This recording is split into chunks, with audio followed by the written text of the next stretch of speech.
இந்த செட்டப் பார்த்தாலே உங்களுக்கு தெரியும் எதுக்காக இந்த வீடியோ அப்படின்னு. இன்றைக்கி ப்ராப்பராக அஃப்ரெஷ் எப்படி மேக் பண்ணுறது அப்படின்னு உங்ககிட்ட டீட்டெயிலாக நான் சொல்லிக் கொடுக்க போகிறேன். முதல்ல அஃப்ரெஷில் நிறைய ஃப்ளேவர் இருக்குது. என்னென்ன ஃப்ளேவர் அப்படின்னு உங்களுக்கு தெரியுமா? தெரியலனா இதனால் தெரிஞ்சுக்குங்க. லெமன் இருக்குது, ஜிஞ்சர் இருக்குது, இலாச்சி இருக்குது, பீச் இருக்குது, சினமன் இருக்குது, துளசி இருக்குது, காஷ்மீரி கவா இருக்குது. இந்த ஃப்ளேவரில் எது வேணாலும் நீங்கள் எடுத்து குடிக்கலாம். நிறைய பேர் என்ன கேட்குறாங்க, இது வெயிட் லாஸ்க்காக எடுக்கலாமா அப்படின்னு கேட்குறாங்க. இது வெயிட் லாஸ்க்கெலாம் கிடையவே கிடையாது. இது ஒரு எனர்ஜி ட்ரிங்க். நீங்கள் ரீஃப்ரெஷ் ஆகிறதுக்கு இந்த அஃப்ரெஷ்ஷை எடுத்துக்கலாம். எனக்கு ரொம்ப பிடிச்ச ஃப்ளேவர் பார்த்திங்க அப்படின்னா சினமனும் காஷ்மீரி கவாவும் எனக்கு பிடிக்கும். ஆனால் சினமன் தான் ரொம்ப ரொம்ப பிடிக்கும். அதை எப்படி மேக் பண்ணலாம் அப்படின்றத நான் உங்களுக்கு சொல்கிறேன். இதெல்லாம் நம்ம கொஞ்சம் சைடில் வச்சுரும், ஓகேவா? இந்த ஃப்ளேவர்லாம் உங்களுக்கு தெரிஞ்சிருக்கும்னு நினைக்கிறேன்.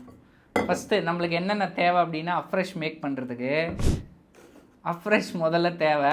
அதுக்கப்புறம் ஒரு கிளாஸ் தேவை, நார்மல் வாட்டர், அதுக்கப்புறம் ஹாட் வாட்டர். இது எல்லாமே நம்மக்கிட்ட இருக்குது. இப்போ அஃப்ரெஷ் வந்து இதில் ஒரு ஸ்பூன் தான் எடுக்கணும். இந்த ஸ்பூன் இருக்குது பார்த்தீங்களா, இந்த ஸ்பூன் உள்ளேயே இருக்கும். இப்போ நம்ம ஒரு ஸ்பூன் அஃப்ரெஷ் வந்து நான் இதில் போட்டுட்டேன். இப்போ ஃபஸ்ட்டு எடுத்த உடனே நான் கொஞ்சமாக நார்மல் வாட்டர் வந்து ஆட் பண்ணிக்கிறேன். எப்பயுமே நான் இப்படி தான் குடிப்பேன். நீங்கள் இப்படி தான் குடிக்கணும் அப்படின்னு அவசியம் கிடையாது. உங்களுக்கு பிடிச்ச மாதிரி நீங்கள் குடிச்சிக்கலாம். ஆனால் மெத்தடு ஒன்று தான். அதுக்கப்புறம் hot water.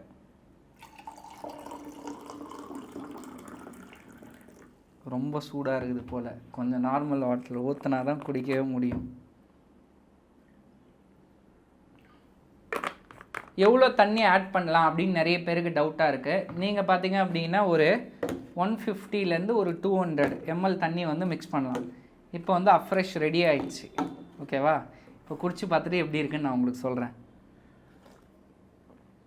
Cinnamon ஃப்ளேவர்னால் cinnamon flavour தான், செம்ம டேஸ்ட்டாக இருக்குது. அஃப்ரெஷ் இன்றைக்கி எப்படி மேக் பண்ணுறதுன்னு உங்களுக்கு தெரிஞ்சிச்சு. நெக்ஸ்ட் வீடியோவில் பார்க்கலாம். எல்லாமே ஃபாலோ பண்ணிக்கோங்க.